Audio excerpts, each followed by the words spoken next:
Alright YouTube, it's late, I've had some coffee, so I feel like making a video. I'm going to talk about milliradian scopes and ranging with them and using those milliradian hash marks for certain purposes related to distance shooting, precision shooting, hunting maybe. Couple caveats, I am not any one of those things that I just mentioned. I am not an expert with this stuff. I was trying to learn. That's why I was looking all this stuff up. I found other people's and experts' explanations of this stuff very unhelpful. So anyway, once I learned how a lot of this stuff works, I just felt I should make a video and try to explain it a little better. We are not talking about MOA scopes today, just because I didn't really get into that math. I'm sure it's not too dissimilar from milliradians, but here we go. So what is a milliradian? I'm sorry, what is a radian? A radian is technically, we are not really using the technical definition today, but a radian is technically an angle. It is the angle at which this portion of the circumference of the circle is exactly equal to the radius of the circle. So if this radius is 10, then whatever angle gets you this distance equaling 10, that's the radian, all right? But for the purposes of our discussion today, forget the angles. We're just talking about distance, so just consider a radian to be distance. A radian is the distance that is right here and right here the same. So this is your radian, this is your radius, they are equal to each other, okay? So let's talk about the three terms, radian, milliradian, and radius. We just covered radian and radius are equal to each other, and a milliradian is 1/1000th of a radian. So this can be in any units, foot, feet, meters, yards, inches. It can even be in ridiculous measurements, okay? 371 pizzas is the radius here. That means the radian is 371 pizzas. That means a milliradian, which is 1/1000th of a radian, is 371 divided by 1,000 equals 0.371 pizzas. Okay, so in terms of, again, using this for shooting purposes, if you know what your milliradians are, 0.371, then that means you know your radian, 371. If you know your radian, that means you know your radius, because they're the same thing. And radius is just another word for distance to the target. Okay, so here's a little baseline example here with nice round numbers that should make it easy to understand. I know you can't see this, but the radius of this circle is 1,000 apples. That means the radian is 1,000 apples. A scope view would look like this. Each of these hash marks is 1 milliradian.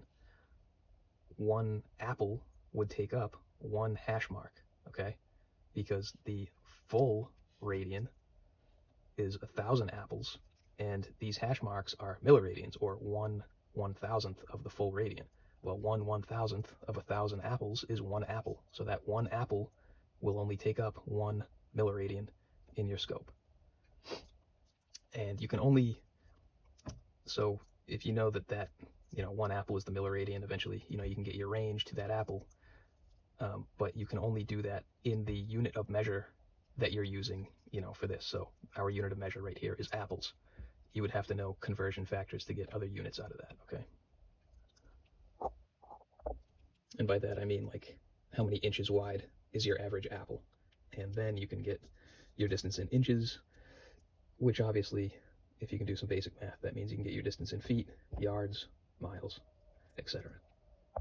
Okay, now we're going to start doing a little bit of how to get that formula for getting your range to the target. So in this scope picture, we've got the world's worst drawn football.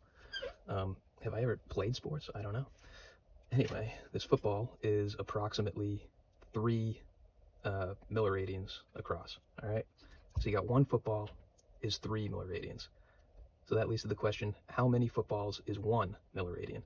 Okay, so if one football is 3, then certain number is 1. That's cross multiplication. So you do 1 times 1 is 1, divided by 3 is 0.33 repeating.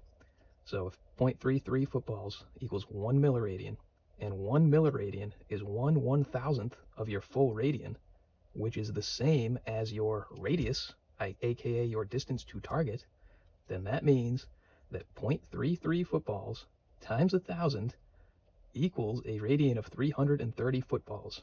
That's your not only your radian, but that is your radius, and thus your distance to the target. You are 333 football lengths away from your target. Just realized my fingernails are black, pardon me. I've been doing some gun cleaning today, cleaning some black powder. Okay, here's where we start getting kind of real worldy, so pay attention to this part.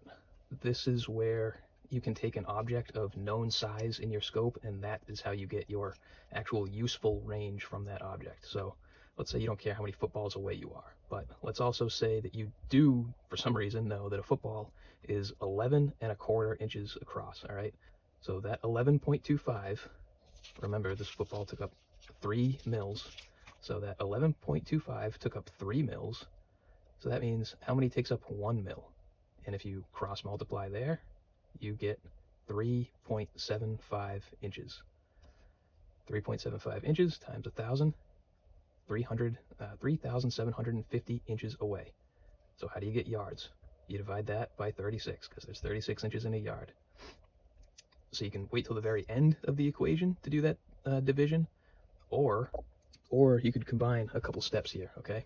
So when you have to, back when you had to multiply 3.75 inches times 1,000 to get your radian, and then you took that number and divided it by 36, okay? So you multiplied by 1,000 and then divided by 36. Well, why don't you just kind of combine those two steps? Because 1,000 divided by 36 is 27.78. So if you just, instead of 3.75 times 1,000 divided by 36, why don't you just do 3.75 times what the result of 1,000 divided by 36 is? So you would do 3.75 times 27.78, all right? So anyway, let's say that instead of 3.75, we're talking just a nice round 1. So 1 times 1,000 equals 1,000. 1,000 divided by 36 equals 27.78. So again, why not just do 1 times 27.78 equals 27.78? Okay, that's just an example to give you the baseline there. So doing it the combined step way, we've got 11.25 inches, that's the length of the football, taking up 3 mils. So 11.25 divided by that 3 equals 3.75 inches, taking up 1 mil. 3.75 inches times 27.78, that's the constant to get you into the yards from inches, equals 104.17 yards. You will not use that 27.78 to do anything except get from inches to yards. Okay, another quick example because I'm running out of time, but let's say another object of known size, unknown distance, all right? We've got a 10 millimeter casing, all right? You know that's about 10 millimeters. This is taking up 3 milliradians, even though it's not centered up, you got to count them. So 10 divided by 3 equals 3.33 millimeters per 1 milliradian.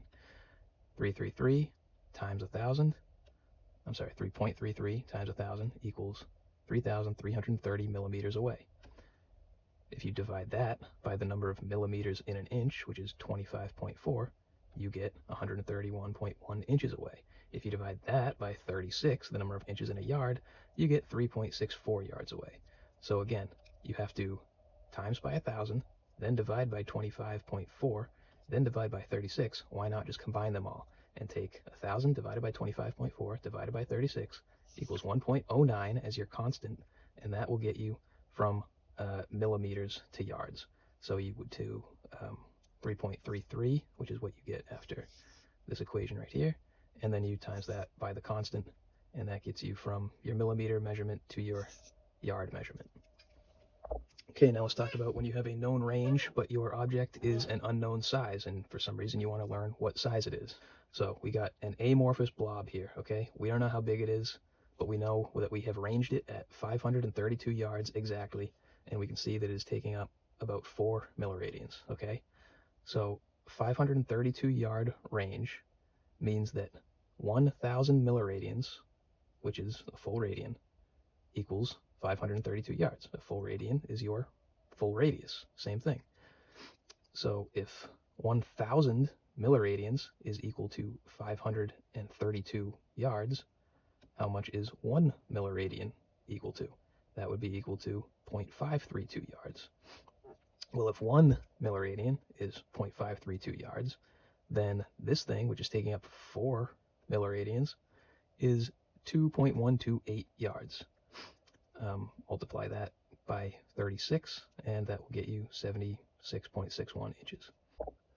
So when you get right down to the end of all that, what you're basically saying is the range you're at times your target milliradian size divided by 1,000 equals the target size in whatever units the range is measured in.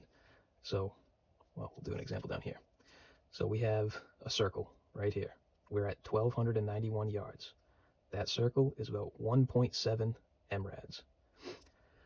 So again, range times target mrad size, 1291 times 1.7 equals 2194.7 divided by 1,000 equals your target size in the range units. So we divide 2194.7 by 1,000, we get 2.1947. That's in yards because this is in yards. If you want to change it to inches, multiply by 36. So as long as you know your conversion factors, you can still get the final unit you're after. Okay, now we'll get into how we use this to make corrections to shooting at distance. So how many milliradians do you need to dial for a known drop or drift distance at a known range to target? So an example right here. Actually, I'll just give you a quick, hypothetical example. Let's say you're shooting and you've got a spotter. Your spotter says you missed the target by 1.5 yards. The problem might be you're shooting at an amorphous blob and you have no frame of reference to what 1.5 yards is. But let's say that you know your distance, all right? That is how this will come into play, and you'll be able to make a correction. If you're shooting at a silhouette-sized target and someone says you missed by 2 inches, you can make that 2-inch correction just because you have a pretty good idea of what 2 inches looks like relative to a silhouette-sized target. This is for, what I described before with the amorphous blob. So example right here. Let's say you know you're going to get 2 yards of drop at 500 yards with whatever it is you're shooting. So you're at 500 yards, that's your radius. That means your radian is 500 yards. That means your milliradian is 0.5 yards, half a yard. So if half a yard is 1 milliradian, and you know that you have a 2-yard drop coming up that you have to correct for, 1 milliradian is half a yard, that means 2 yards that you need to correct for is going to be 4 milliradians. You have to dial 4 mils up to correct for that drop. Okay, another example. Let's say you got 94.6 feet of drop at 1,346 yards. First thing you got to do, convert your amount of drop to the same units as your range to target. So convert 94.6 feet into 31.53 yards. You know that 1 milliradian is 1/1000th of your ranged distance. Okay, you know your distance. So 1 milliradian is 1.346 yards. That means that, how many milliradians are you going to have to dial for your expected 31.53 yards of drop? That would be 23.42 mils that you would have to dial. This is where I don't really understand the math, but I did find that it works. So you could wait until the end to do your conversion, which would be, again, don't ask me how this works. You do 94.6 feet divided by your yards, and then divide that answer by 0.003, and that will give you that milliradian. I am no math expert. I do not understand that. I plugged it into a calculator. It worked. It was repeatable. I don't know why. Just trust me. Let's do one for drift. So let's say you're going to get 23 inches of drift at 533 yards. 23 inches equals 0.638 yards. You know your 1 milliradian, okay?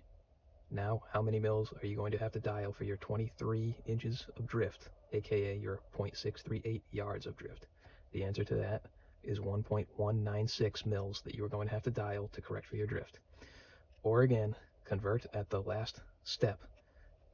This one, the old constant is coming up. I don't know why, again, but we are going from inches to yards, so I guess what you do is take your inches of drift expected divided by your yards, and then you multiply that answer by that old constant, 27.78, and that is that's just a rounding error that it's not the exact same, but it's 1.198 mils, the same as we got over here, except for rounding errors. Yeah, so that's all I got for you. Hope it was educational. Peace.